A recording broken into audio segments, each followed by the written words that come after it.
Welcome to the Books and Music Review Show. Sometimes we have books, sometimes we have music, and today we have a wonderful show, and I'm going to introduce Gerard. And the topic of the show is Welcome, Gerard.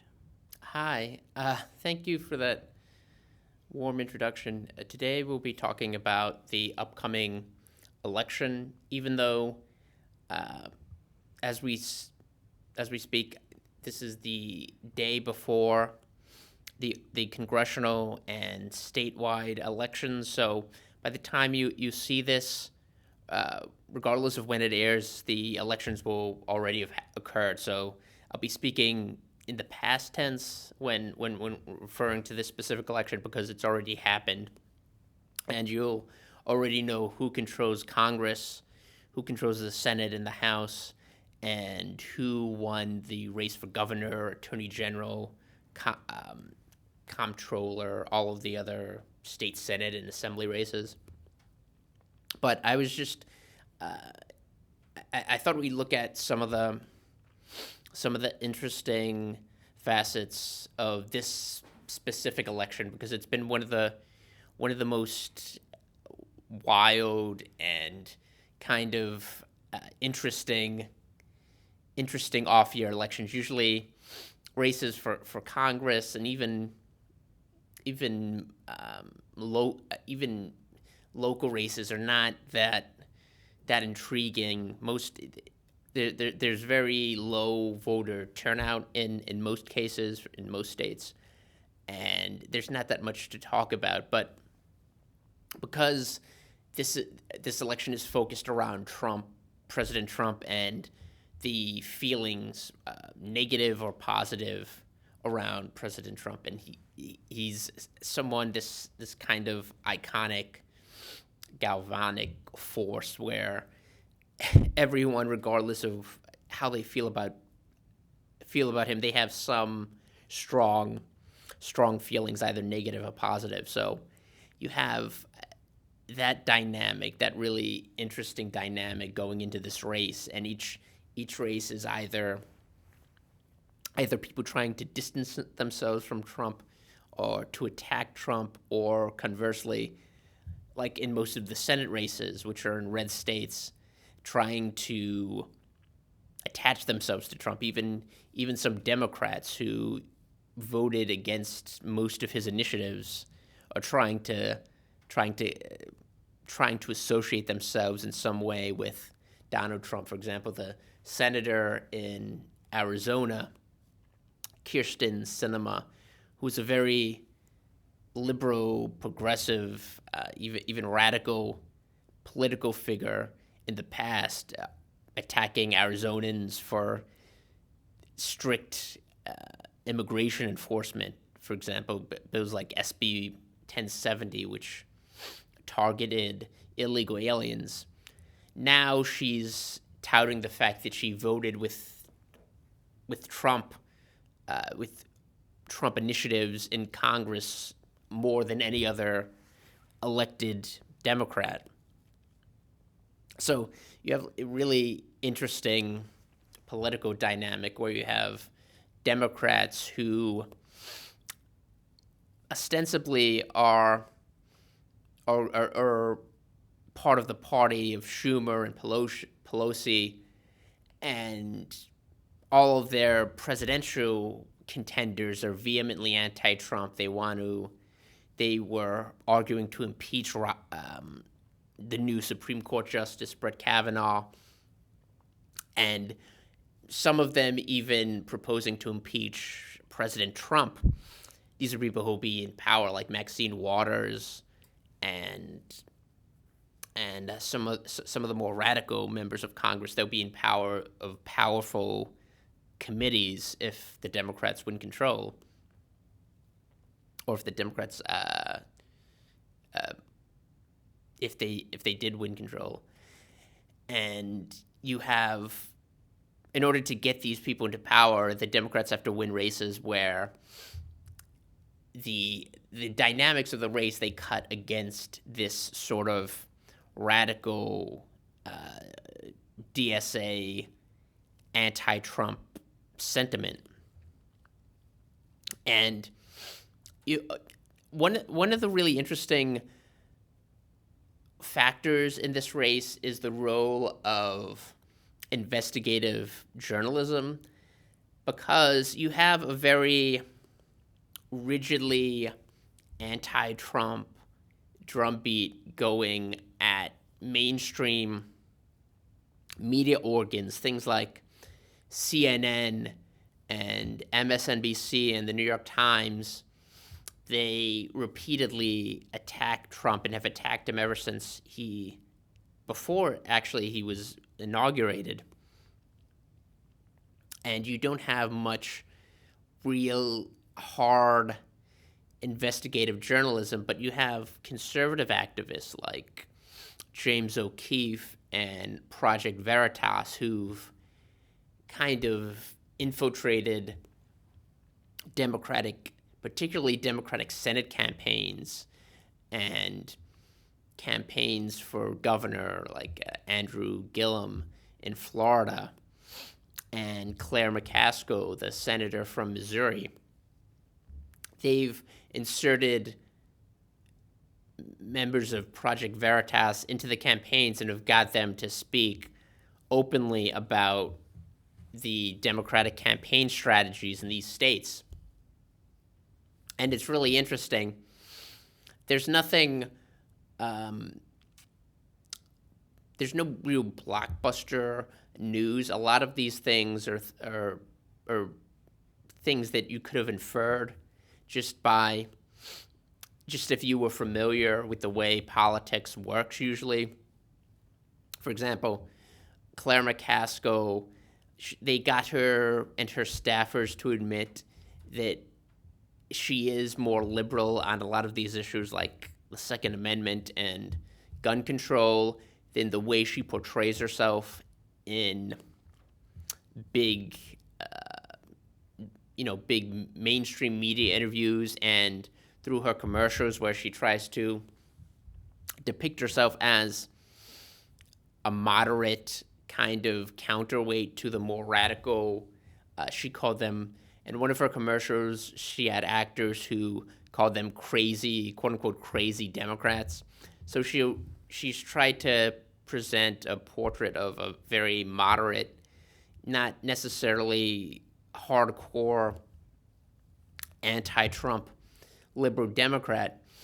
And yet on these tapes that Project Veritas recorded, she reviewed that it's a bit misleading, that she actually does support a lot of the same goals that her more forward-facing liberal colleagues do in Congress. And the response, instead of admitting that she had been misleading the voters or saying that her views had evolved or changed, she said that she essentially accused them of lying, and she tried to get the state attorney general who she's running against, Josh Hawley, to initiate an investigation of them. So essentially she's trying to squelch their First Amendment rights as a member of the press, albeit an unconventional one, and as citizens, their right to free speech and their right to practice journalism. She's trying to suppress that because it makes her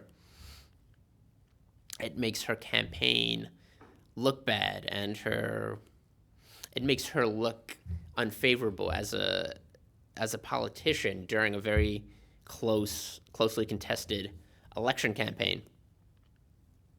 And I think this is one of the real benefits we have of the World Wide Web, and the fact that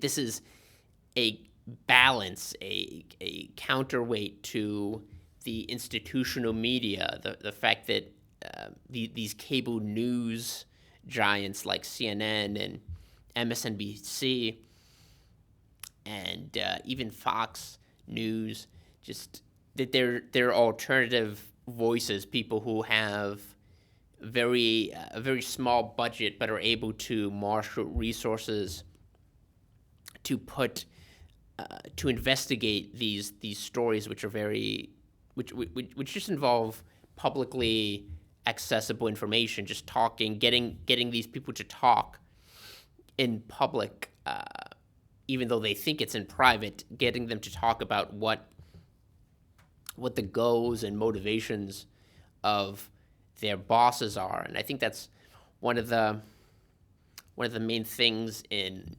politics. There's something called public choice theory, which is kind of complicated, but the basic idea is that politicians do have ulterior motivations, and they do have their own interests that they seek to protect, and not the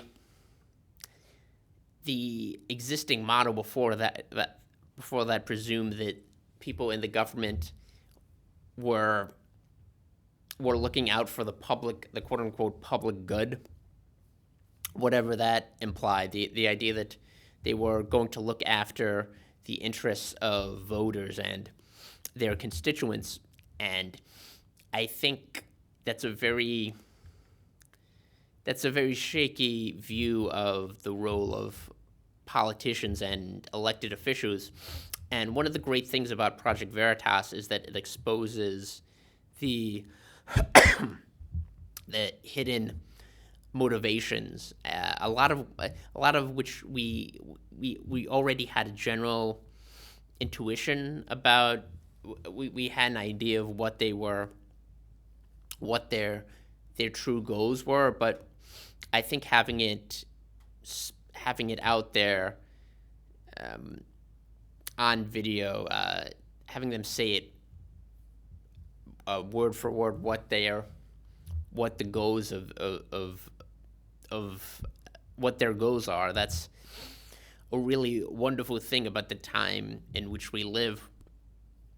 Even though Project Veritas has gotten a lot of backlash for supposedly doing something unethical in the way they're obtaining this information, or other media outlets have said that it's not anything new, they're poo-pooing these revelations. But you have to ask yourself the question: if these revelations are so meaningless, why weren't they exposed by the existing mainstream media outlets? Journalists, why weren't journalists looking into these things and disclosing them years ago? Why did it take a rogue internet outlet, investigative reporting unit, in order to expose these things?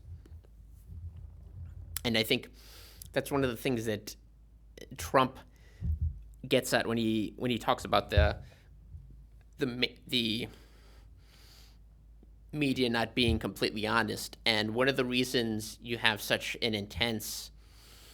the media has such intense enmity towards President Trump is because he is hitting on a truth that most people are aware of. Even if you don't support President Trump, I think most people know that the media isn't being completely honest. They're not really disclosing their interests, and they're not covering things fairly or accurately. It doesn't even necessarily have to do with specific politicians, even though 90% of the media coverage of Donald Trump has been negative, which is something that you wouldn't see with other previous Democratic politicians, or politicians who weren't as inimical towards the media itself. So most people, I think, have an inkling of how, excuse me, how biased the media is and how selective they are in editing out certain facts that are inconvenient for them.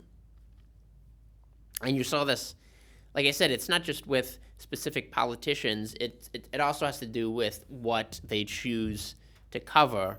For example, the Kermit Gosnell murders, the abortionist in Philadelphia, who was on trial for being essentially one of the biggest serial killers in the United States.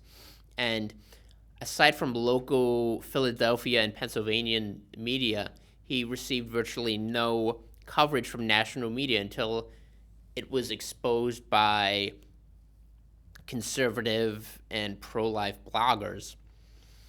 And I think this is something that's a recurring problem. And the fact that Trump has emphasized this, it has gotten under the media's skin, and they just refuse to evaluate their own failures as an institution. They think that they're, even as they go on the attack and slander and verbally insult everyone who criticizes them, they refuse to be introspective and ask themselves how they can do a better job of actually reporting everything. And I think that's something that's been self-evident throughout this election cycle, the way they've chosen to cover certain topics and certain issues. And Project Veritas, like other alternative investigative media outlets, has served a purpose in the sense that they're telling the stories that the mainstream media refuses to address. Now, something else about this election cycle that is kind of interesting is how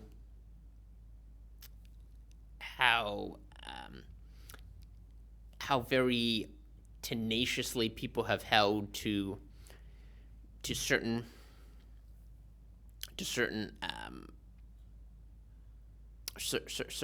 things based on their partisan affiliation, like the Brett Kavanaugh confirmation hearings and all of the controversy surrounding his confirmation to the Supreme Court. Excuse me. Now, this seems like something that should be an issue that you should approach from a kind of intellectual, very nonpartisan standpoint. Either the allegations that were leveled against him were accurate and they had some substantiation, or they were completely and wholly inaccurate. They didn't have any. Christine Blasey Ford and all the other accusers didn't have any basis in order to impugn the integrity of Brett Kavanaugh. But the way it broke down was into a very partisan, rigidly partisan divide, with Republicans and conservatives who supported Brett Kavanaugh taking the stance that he was innocent and having his character unfairly impeached. And you had Democrats, even after the confirmation was over, claiming that he was a sexual predator, that he had committed these offenses years ago. Now there's a website that actually reviewed the Senate Judiciary Committee's findings, which were really interesting in this case because they interviewed over 40 witnesses. They interviewed all of the main participants in this saga, the people who Professor Ford accused of being at the party and who she said would validate her story, all of whom, including her close friend, said that they couldn't recall anything as she alleged happening in the time frame she alleged.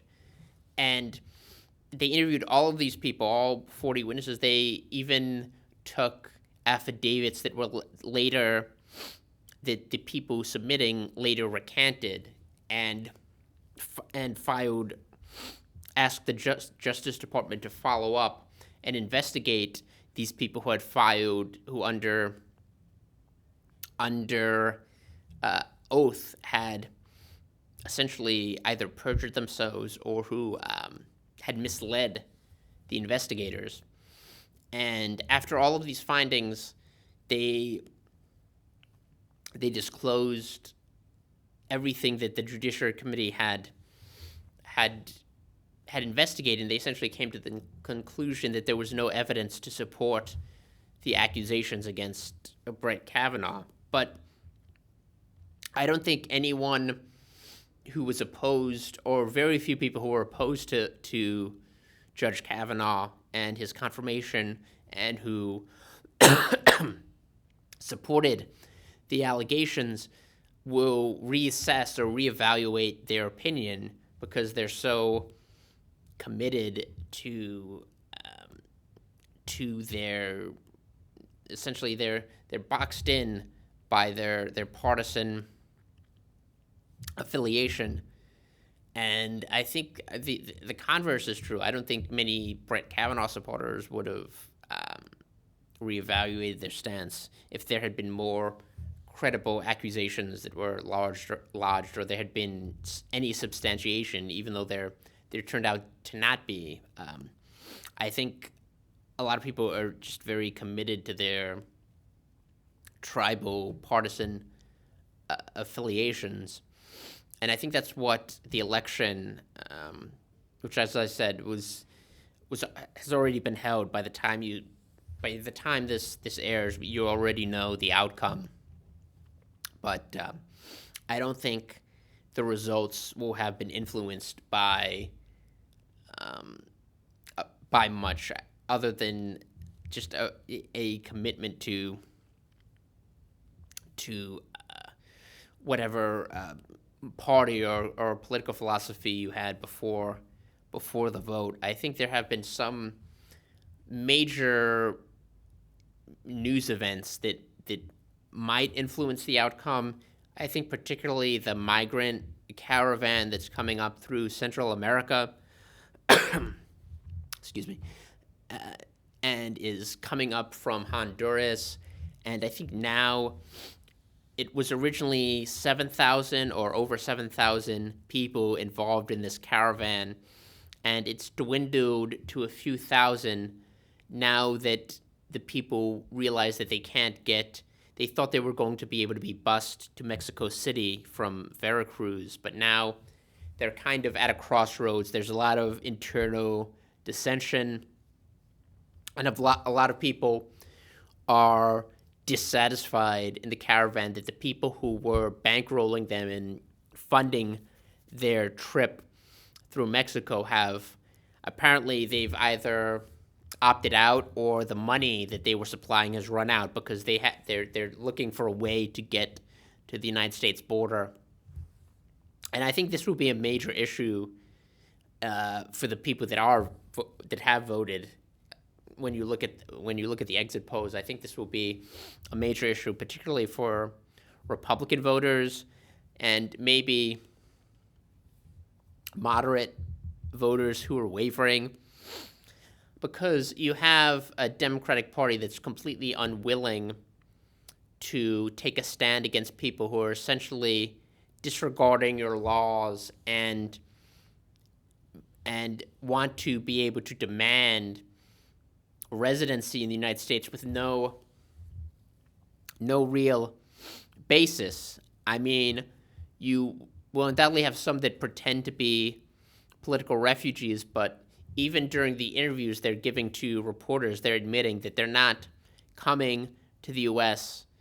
as political refugees. They're coming here in order for jobs, because if they were just refugees, they would apply for political asylum in Mexico, and Mexico has offered to mediate and to give asylum to people who have legitimate claims, but they're disregarding that because they don't have legitimate claims to political asylum, and they're just marching into the United States and going to demand that we let them in, as if the southern border, our southern border, has no tangible meaning.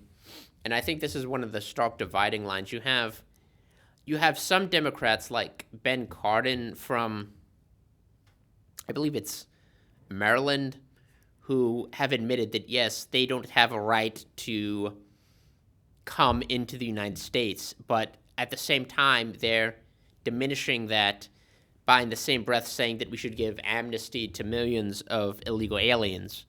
But even the Cardin position is an outlier in terms of the Democratic Party. Most Democrats are either ignoring this issue altogether or saying it's a political distraction, like President Obama. That they're not saying that these people are criminal aliens and that they're going to violate American immigration law.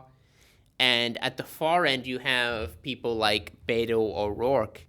To go back to what the earlier discussion about Project Veritas, you have footage of his campaign workers saying that they're going to send aid to the migrant caravan. And even Beto O'Rourke, the candidate himself, has depicted these people as poor, helpless refugees who should be given aid and succor by the United States. So you have very few Democrats who are actually willing to go on record as saying that the migrant caravan is an invasion or even a thumb in the eye to the United States and something that the U.S. government has the right to resist as part of its job in demarcating our border from the border of Mexico and the rest of Central America.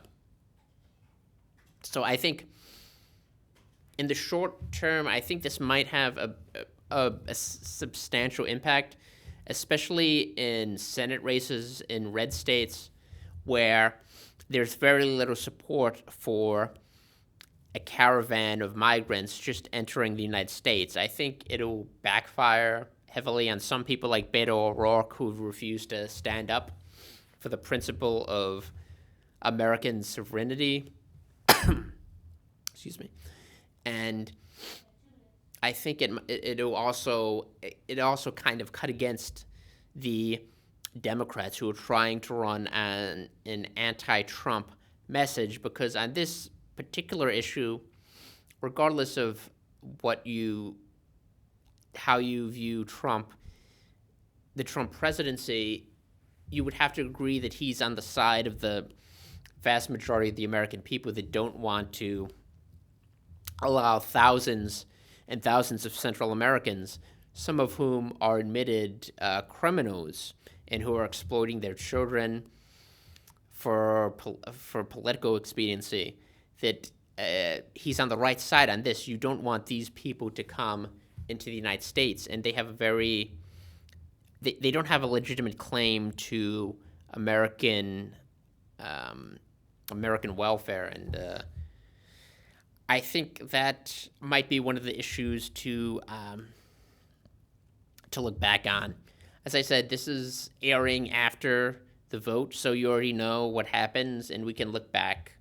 I can look back and see whether my predictions were borne out. I don't know who's going to win, but if you are going to vote, the polls are open they were open from 6 to 9. So you already voted, apparently, and we can discuss in the future whether or not you were satisfied with your decision. We'll take a look at that in the future. So that's me, Gerard Perry, and I'll talk to you again soon.